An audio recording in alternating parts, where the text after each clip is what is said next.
Hi friends, welcome back to my channel, or welcome if you're new. My name is Rachel and welcome to a new reading vlog.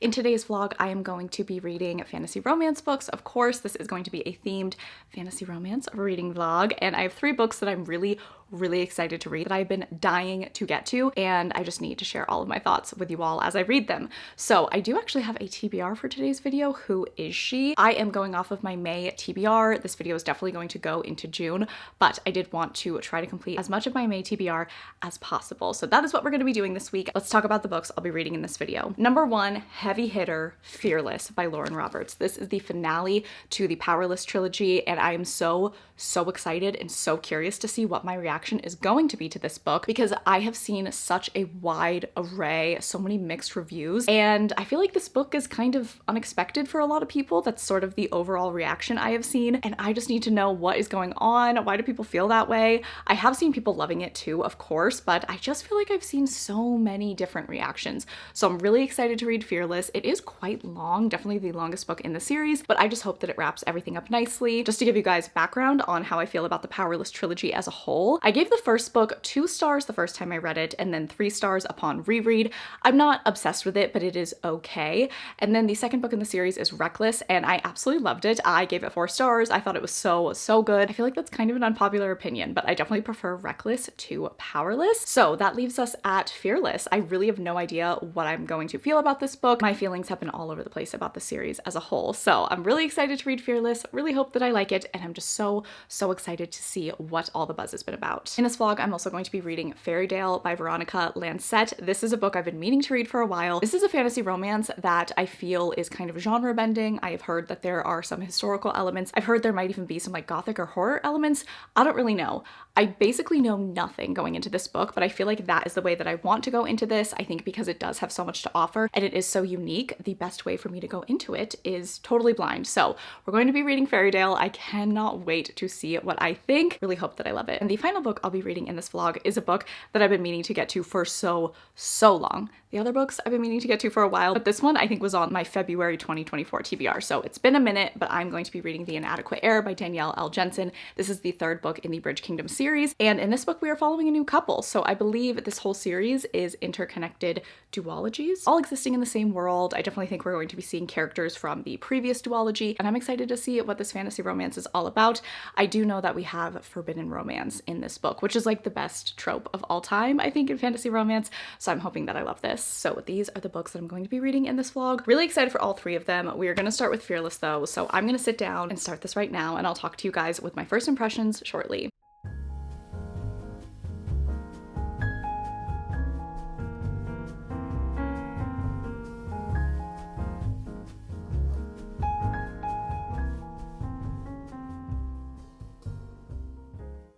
All right, friends, let's talk Fearless. I'm on page 254. I think I'm like almost at the 40% mark. Book 3 in a series, so you know my updates and thoughts are going to be vague, but okay, we have a lot to get to. Number 1, there is a plot line in this book that is being repeated.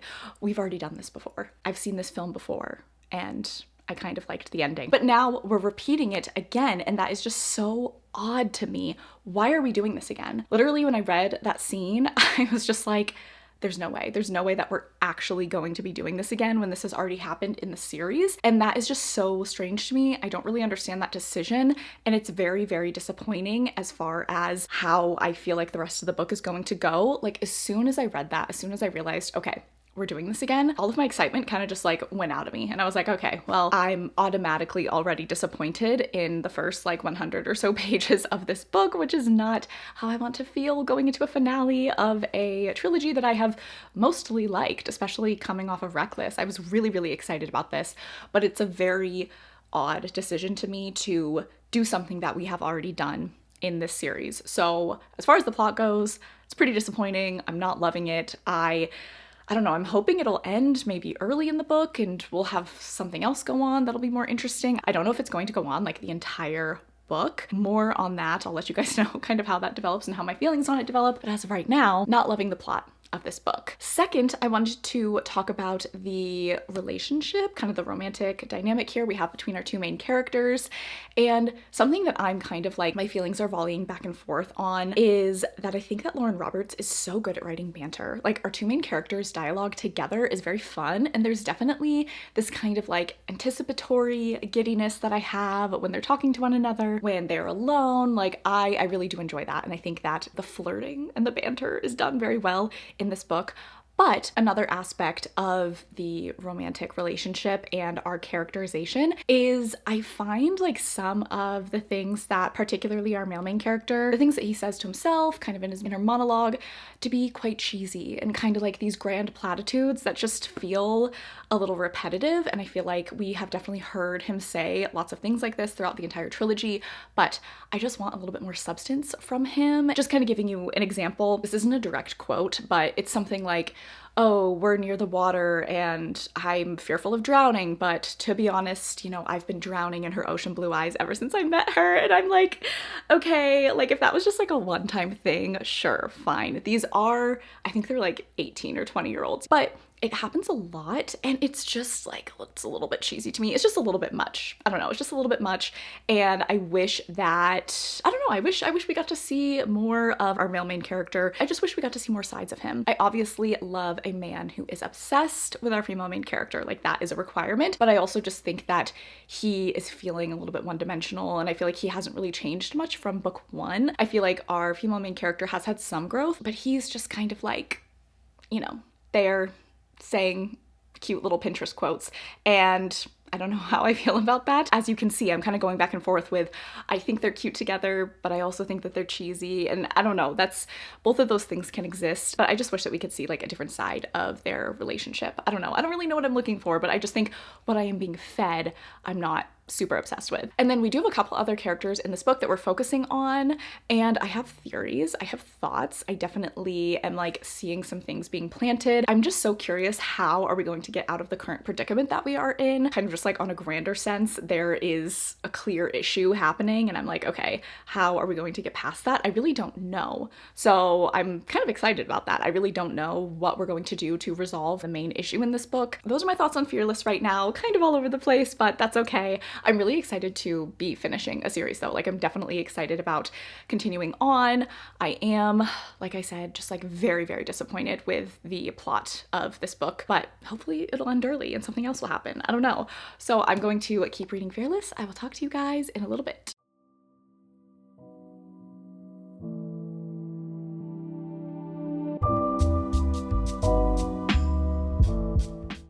So I'm getting close to the end of Fearless. I think I'm going to finish it today, which is very exciting. I am on page 414, so getting close to the end.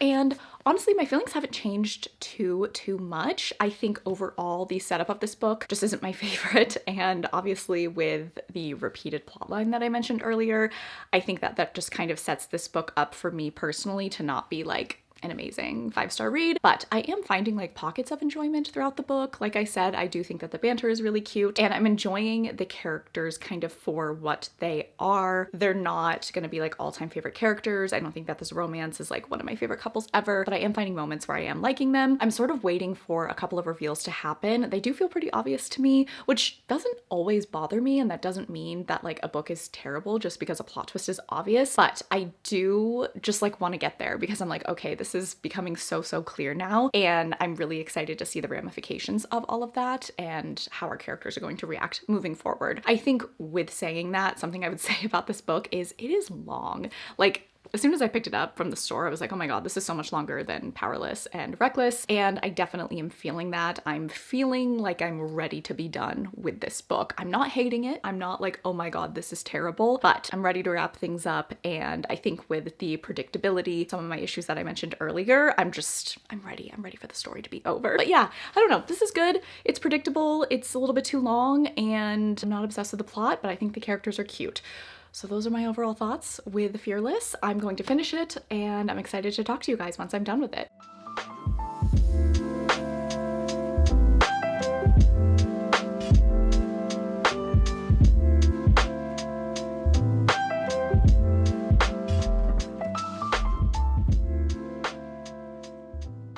I'm finished. I just finished Fearless. I'm not gonna lie, I did get a little misty-eyed at the end there. I love the feeling of finishing a series. It feels so good. However, not overly obsessed with this finale. Obviously, you guys knew that, I'm sure. I think I'm gonna sit with a 3-star rating for this. I still definitely think Reckless is my favorite in the series, and I am disappointed by this ending. I think just the structure of the plot was really, really disappointing to me, and I think that the book overall felt very repetitive. I felt like it could have been shorter. I feel like a lot of the characters just kind of went back and forth, and I don't know, it didn't flow very well for me, and I just was, like I said in my last check-in, I was ready for it to be done, honestly, which is not a feeling I want to have with a finale. I want to be like languishing in the finale and trying to read slowly so I don't have to leave these characters. But I am done. I am good with the Powerless trilogy, but there were definitely some sweet moments. I don't think that this is like horrible or anything like that. I think for a YA fantasy romance, it's decent. Definitely not one of my favorite YA fantasy romances ever, but I'm happy that I finished it. I think I'm gonna go with a 3-star. I am overall like disappointed, but like at the same time, I was never so invested in these characters to begin with, so it's not like the biggest loss ever. I have positive and negative things to say. Overall, I feel perfectly fine. I am Mr. Perfectly Fine when it comes to this book. Like, it's okay. But I'm excited that I finished a series, and I'm happy to have finally read this book because so many people were talking about it when it came out. So that means we are done with Fearless. First book of the vlog, 3 stars. Hopefully things will only go up from here. Let me go grab my next read. Okay, so the next book I'm going to read in this vlog, I'm so excited for, Fairy Tale by Veronica Lancet. Oh my goodness. I am so excited to read this. First of all, this edition is so beautiful. I am pretty sure that this is going out of print because it's been picked up by a publisher and there's a new cover coming out, and I'm really happy that I scooped this up because I think this cover is just so much fun. Also, this is like a really good paperback. It's so floppy and like soft and just nice size. I don't know. I appreciate the structure of this book. Is that weird? Let's talk about Fairy Tale. I don't know what this is about. I don't know if this is a series. I don't know if this is a standalone. I know it is a fantasy romance. I think it's a little bit genre bending. I know there's a historical element. I want to look at the back a little bit. Okay, so we are starting out in August 1955. Darcy O'Sullivan is an orphaned English teacher from Boston, receives a letter that her biological father passed away, and is surprised to find herself included in the will. Only when conditioned, she must travel to Fairydale to attend his funeral. She's going to get an inheritance. She goes to the small coastal town called Fairydale. Things start to go amiss. Odd residents, odd rumors, odd deaths. Everything about Fairydale is odd, including brooding Caleb Hale. Let's go. Brooding MMC. I'm so there already. Okay, I'm not gonna read this whole thing. At night, it's another man who haunts her dreams, Eamon de Arton, a nobleman who lived 2 centuries ago. That's fun. Eamon is sweet and suave, where Caleb is intense and dangerous. I'm Team Caleb already, I gotta be honest. Darcy feels very torn when an ancient evil threatens the town, and everything Darcy holds dear, she will have to make the ultimate choice. But will she survive it? This sounds so much fun. I'm so excited. We have a lot going on here. The historical element is fun, traveling to a new place, a man haunting her dreams. I'm so excited for this. So I'm gonna get started with Fairydale, and I will let you guys know my first thoughts once I'm a little bit into it.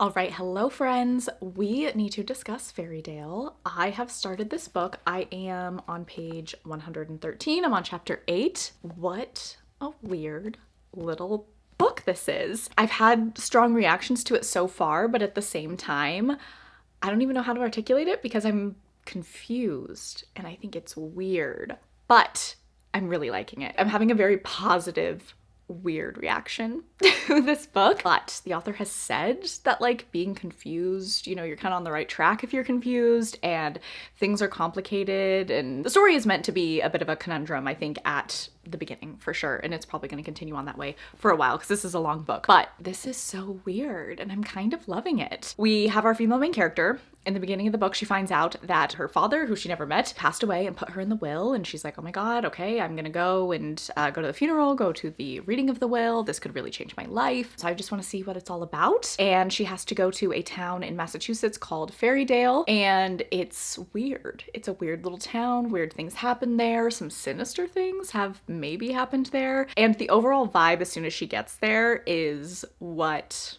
is going on. And like, kind of freaky, but she's also intrigued at the same time. Basically, as soon as she sets foot into town, mischief is afoot. It's really wild. There's all these strange things happening, all these strange people. She doesn't really know like what's real, what's not. She's just experiencing a lot. She's definitely a character who is very green. She's a bit naive. She's 24, I want to say, but she has definitely lived a very sheltered life. And she's really discovering a lot about the world and a lot about herself in such a short amount of time. I think because she's just going through such a shocking revelation of, oh my god, this is my father and he passed away, and I might be in the will, I might have half siblings, and now I'm in this weird town where everyone's like looking at me sideways, and it's a cool and unique setup for a book. I'm really liking that so much from the beginning, that this is like fantasy romance adjacent, paranormal romance, gothic romance, a little bit of horror even too, but I just think it is very, very different from anything I've ever read, which is always going to be a plus for me. So I'm liking our main character. I'm enjoying learning this world alongside her. Our male main characters, so we have Caleb and Eamon. I don't want to talk about them too much, but Caleb is definitely like Caleb. Like, he's very much giving Caleb. Like, he's just, I don't even know what to think about him. I don't really know what to believe about him. I don't know. Caleb, question mark. That's my review of him so far. And then Eamon kind of seems like a dream, full pun intended, but is he real? That's the thing, is like, this is a book where you're like, hey, is any of this actually happening? Like, is this real? Is our main character, like, is she a reliable narrator? I don't know. I don't know if anything is real or if the dreams are really dreams or like all of that. So we have a lot of characters that are just posing a lot of interest. I'm really just kind of walking through a maze while I read this book. That's what it feels like. I'm enjoying myself. I like the author's writing, just like kind of from a technical standpoint. I think it's very easy to get into. I think it is pretty, but not overly so. And it just has me wanting more. So that's where I'm at. I'm going to keep going with this book. I feel like I need to dig in deeper to it before I check in with you guys. I just really want to make some good progress on this to get further into the story. So those are my thoughts on Fairydale so far. I will talk to you guys when I am further into it.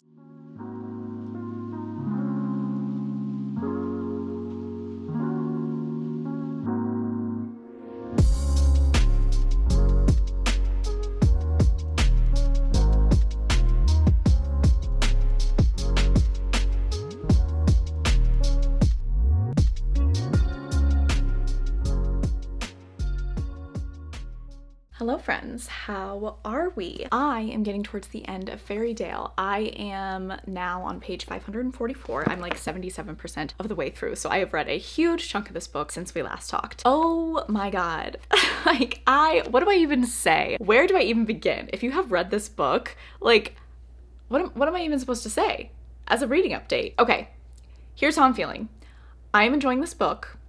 It's not going to be a 5-star. It's not going to be like a new all-time favorite, but there are a lot of elements about this book that I am liking. There are a few things that I'm not loving the farther that I've gotten into this book, but I want to focus on the positive for this first part because I think that there is a lot of really, really good happening here. Number one, so unique. This book is so different to anything that I have ever read. Like, is it a fantasy, gothic, paranormal romance? Sure, but it is also so much more. It is historical fiction. There are elements of horror here, and like I said, there's fantastical elements, gothic elements, mystery. Like, there's just so much going on here, and I feel like this author wrote literally just whatever she wanted, and I think that is amazing. This is not a book where you're gonna be like, oh, these are the tropes and enemies to lovers, blah, blah. No, absolutely not. This sits by itself in a really, really cool way. So I think that that is so amazing. It is very refreshing, and I've truly never read anything like this. There are some aspects of the book that I feel like I started to pick up on, and I kind of was like, okay, yeah, this is probably what this means. This is who this person is. But there are also things happening in this book that like you never, ever could predict. Like, I've really been just taken for a ride, honestly, throughout this whole thing. I feel like while reading this book, we are like descending into madness. And that's not an insult. That is a compliment. I feel like the deeper I get into this book, I'm like Alice falling down the rabbit hole, and it's just like, where are we going? Like, things just get crazier and crazier and deeper, and the lore just gets more insane and more in depth and more layered as you go on. It's just so different, and there's just so much going on here, so much more than you even think. And I get to a point where I'm like, okay, yeah, I know what's going on in this book, and then like a new lore drop happens and I'm like, oh my god, okay, now there's even more that I need to understand, and this is connected to this. There is so much. It's just wild. It's a wild time. I really am just gobsmacked. I don't use that word often, but that I think fits Fairytale very well. As far as what I'm not loving about this book, I think especially in the second half, I am feeling the length of this book. Like when I first started it, I was like, oh my god, there's just so much here. I'm loving it. I'm discovering so much. It's really crazy. And I was really enjoying that journey. But I think that I am just like information overload at this point, and I'm kind of ready for the story to wrap up. Even though I'm enjoying the characters, I understand that where we're at in the story, things are happening for a reason, there's a process to it all, but I just am kind of ready for things to be done. I want the resolution. I want to find out how we're going to tie things up in a bow, if we're even tying things up in a bow. I don't know if this is a series or not. It is feeling like it's dragging a little bit at the end, so I would just say like pacing for me is a little bit off, which is weird because truly in like the first half, in the first like 350 pages of this book, I really wasn't feeling that way. Those are my thoughts on Fairytale right now. I truly don't even know how to talk about this book. What a ride. I'm really glad that I've read this though. This is something that I'm never gonna read a book like this ever again. I know that. I feel confident in saying that. And I already would pick up anything else that this author writes because I think her mind is so interesting. Like, oh my god, just to come up with this is absolutely incredible. I genuinely have no idea how this book is going to end, so I'm excited to see what I think of it. I will talk to you guys once I have finished Fairytale.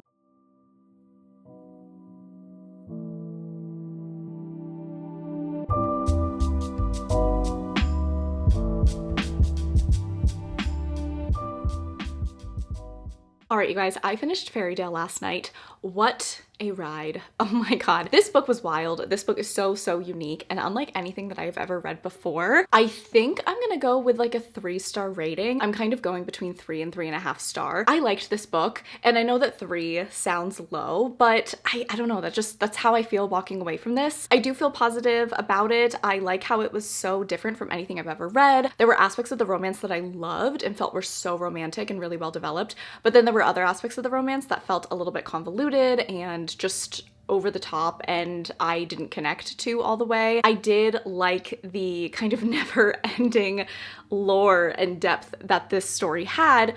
However, at the same time, I do wish that certain pieces could have been maybe tightened up a little bit. This book just felt really long, and towards the end I did feel like it was dragging. My interest waned the farther that it went on. This is a very long book, and it did feel very long to me. So overall, I'm giving it a 3-star, but I can understand loving this book. I can also understand people really not liking this book. I think it is probably a pretty polarizing one because it is so different and unique, but as I say that, I gave it 3 stars. I'm somewhere in the middle. I don't know. I see the merit, but it's just not my thing. However, I would want to read something else from this author because there is so much good here, and there are so many interesting things happening here, and I really do like that this author came up with the story. I just think that's so cool. For the overall execution and my overall enjoyment, I'm gonna go with a 3-star. Okay, so now moving on to the final book of this reading vlog. I am reading The Bridge Kingdom by Danielle L. Jensen. This is the 3rd book in the Bridge Kingdom series. The first 2 books are The Bridge Kingdom and The Traitor Queen. Those follow 2 characters, and then we are now following Zara and Karis. Karis is the brother of the female main character in The Bridge Kingdom, and then Zara is the niece of an enemy kingdom's empress. And Zara is a badass. She is a really strong warrior. She is really tough. She has always had to be really tough. And Zara was very young. Her mother was killed by our male main character's family. So she has had a need for vengeance her entire life, and not only her own personal vengeance, but because their two kingdoms are at war, it's very imperative that she is just like the best warrior and impresses her aunt, who is the Empress, who has raised her since her mother's death. Karras is our male main character. He is the son of the king of Meridrina, and I love him so much. Alert the media. I am loving a blonde male main character. Close the schools, lives are changing. I am loving a blonde male main character. No, but he is an archetype that I just absolutely love, where he is the prince who's kind of known as like a womanizer, and he doesn't really do a whole lot, and everyone's kind of like, come on, you're the heir to the throne, you need to do more, you're disappointing your father, the king. They have their issues, daddy issues on 11 between the two of them. But then inside, he is so much more soft and sensitive and really has a lot of internal anguish, and he really likes to read. He's a little more academically inclined and like politicking inclined. He's not really like the warrior type. He's more like, you guys are playing checkers, I'm gonna be playing chess. He also has like such a good sense of humor and is kind of like this sarcastic, witty, roguish, like, I just love him. I love, love, love the like sad boy womanizer prince. It is reminding me a little bit of Dorian from Throne of Glass. I think that he's not as, I don't know. It's hard to compare them because I have 8 books of Dorian and I only have 1 of Karras, but I can see a little bit of similarities there, and I just love that character. I don't know why. I think it's so entertaining. I just love being in Karras's head. He is so much fun and has a lot of depth to him, and his absolute just adoration of our female main character is wonderful. These two are on opposing sides of a war, and paths are crossed between characters. I won't say specifically what characters' paths are crossed, but it kind of just entangles them in each other's lives, and things go absolutely insane. So I'm already 50% of the way done with this book. I'm on page 350. I am flying through. Also, the audiobook is amazing. 10 out of 10 recommend. I think not only are the narrators wonderful, but in all of the audiobooks for this series, there's like added sound, kind of special effects. It's such a small detail, but at the beginning of each new chapter, you hear the sound of waves, because this kingdom is like on an island, basically. This whole series, this whole world is following kingdoms that are like on these islands. So like crossing water, bridges, the Bridge Kingdom, hello. Like that's all very important. It's very like tropical as well. I don't know, just hearing the sound of the waves at a new chapter is kind of fun. And then there's been like a few different things that have happened and they've like added in little sound effects. So we appreciate the production of the Inadequate Heir audiobook. But I'm having a lot of fun with this. There is so much happening. Oh, also, I didn't realize when I first started this, but I've now picked it up. This book takes place during the previous book, The Traitor Queen. So they're happening at the same time, but we're getting different POVs.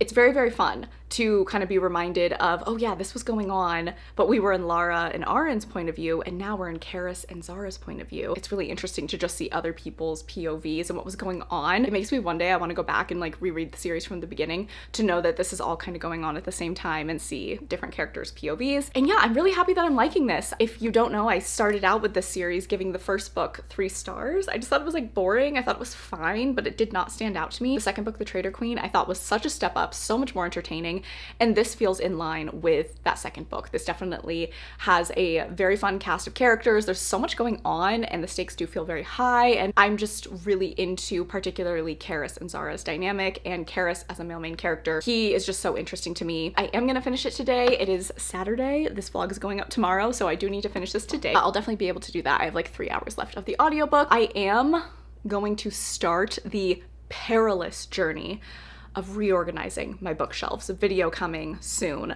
So I think I'm going to put in the audiobook of this and then take all of my books off of my bookshelves and put them into piles based on author and genre, because I really want to make my bookshelves like very, very genre specific. I kind of already have that way already, but I want to get even more specific. Like I want my shelves to be like just fantasy romance, like just fantasy romance, and then we can move into just adult fantasy and then YA fantasy. So I need to like create little piles of all of the different books I have and put them into genres, and it's gonna be really crazy. I'm so excited to reorganize my shelves because I think it's gonna be so fun to like refresh them and just make them look different. Like I love how they look right now, but I kind of just want to change it for fun. But inevitably there's going to be a midway point when I'm reorganizing them that I am like, I regret this so badly. I wish I could just throw them all up on the shelves and call it good. It's gonna be a process for sure. It'll be worth it. It'll be worth it at the end though. So I am going to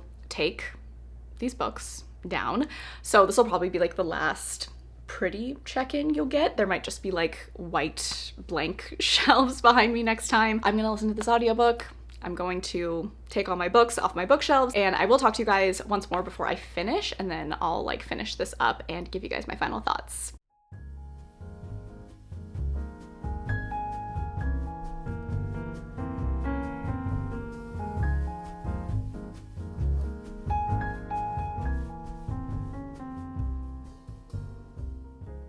Hi friends, so I am almost done with The Inadequate Heir. I literally only have like 40 pages left, so really close to the end. And I just wanted to say that I'm really loving this. I am having so much fun with the series as a whole. This book to me is so great and is just as good as The Traitor Queen, if not better. I'm really excited about the future books in the series. Something that I definitely think is really notable about this series is, yes, it is a fantasy romance series. It definitely leans more fantasy, and particularly like political fantasy. I think that the plot is definitely more important and stands out more than the romance. And so I definitely think if you are somebody who maybe you haven't read a ton of fantasy romance, but you know you like fantasy, you want to dip your toes in, this would be a good series for you to try out, because it's definitely not like this really heavy, tropey, super romantic story. That's definitely there. There's a few spicy scenes, there's definitely romantic tension and buildup, but the characters have so much more going on. They have a lot of facets to their personality, a lot of facets to their goals, and you really see different motivations of different characters. I just think that this is a really well-crafted story. Like, the series so far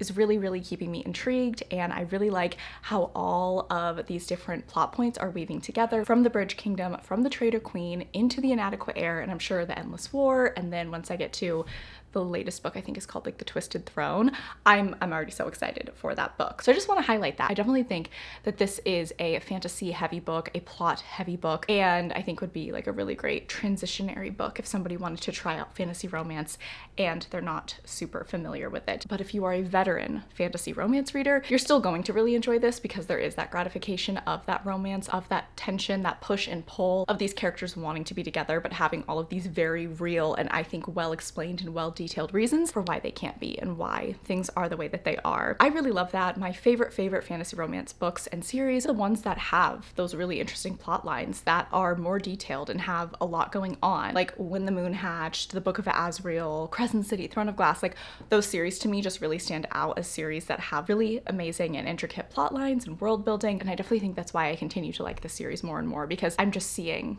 everything that this author is doing to build a really interesting fantasy plotline. I'm really loving it, and I'm excited to continue on with the series. I'm gonna finish this probably in the next like hour, and I'll let you guys know my final rating and thoughts.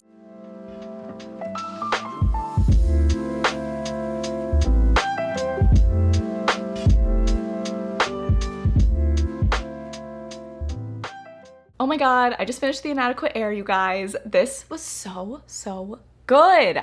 I loved this so much. I liked it just as much as The Traitor Queen. Honestly, the books are very different, so I like them for different reasons, but it was so much fun, so exciting, really fun installment in the series. I feel like it progressed the plotline forward so much, and the ending was so wild. I can't wait to see all of that come to fruition. The very last line of this book just got me really excited, because I'm like, okay, yes, I want to see these characters talking to these characters, and like I'm just seeing all these different things come together. It's gonna be so much fun in the next book, The Endless War. I really love the series, I have to say. I've fallen more and more in love with it as each book has gone on. I'm so glad that I finally picked this up, and I just like can't wait to see what happens next.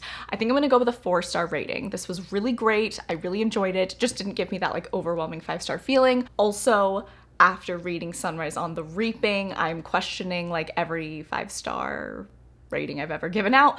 So I feel like I'm going to be holding my 5-star ratings closer to my chest, and only when I am so completely overwhelmed with that 5-star feeling, like bursting at the seams, to give out a 5-star is when I will be doing it. And I loved this. I thought it was really great, but it's a 4-star book for me for sure. I think the whole series is honestly gonna be like a 4-star series for me, just because the first book was weaker overall. But things just keep getting better and better, honestly. I really liked the 2 main characters in this book particularly. The 2 main characters in the Bridge Kingdom and the Traitor Queen are here, and they're actually very important in this book, but I liked Zara and Karis's point of views more, I think. And Karis, I just love him so much. He is just like a very refreshing MMC, and I'm excited to see where things go for him in the next book. That is going to be it for this week's reading vlog. If you wanted to leave me an emoji to let me know that you made it to this point in the video, let's see.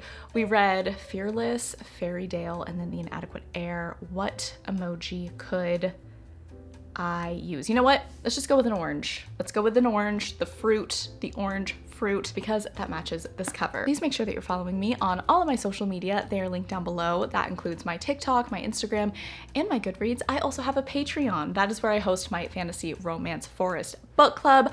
I also do reading sprints over there. I post bonus videos over there as well. I really appreciate that you watched this video. I hope that you're having a fantastic day. I love you all so much, and I will catch you guys in the next one.